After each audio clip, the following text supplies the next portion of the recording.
want to break my silence about something that generally in classes I do not wish to speak about. And I distinctly ask my students that I am willing to share with them just about everything that I know, anything I know, except that I really do not wish to speak about the religious leaders of the world. I wish to explain why.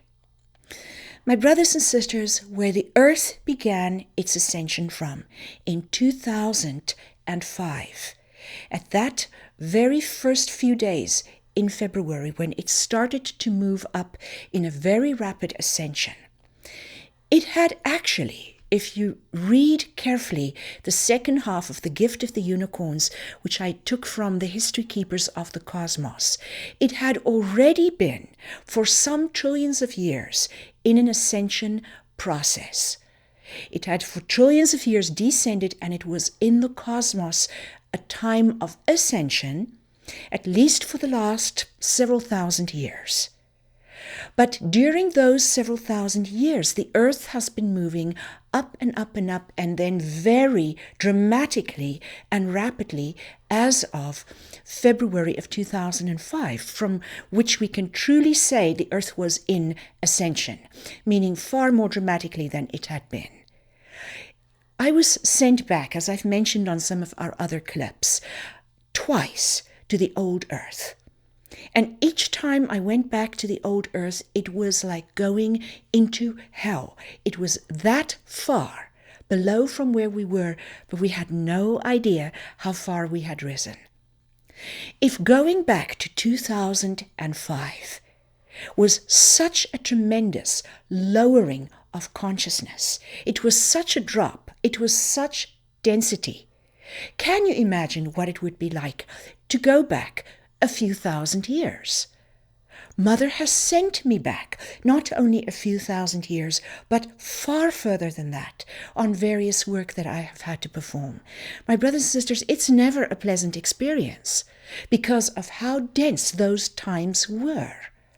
If you took someone off our street today that is a light worker and you put them back a few thousand years, let's say 6,000 years, they would most surely be the wisest master on earth.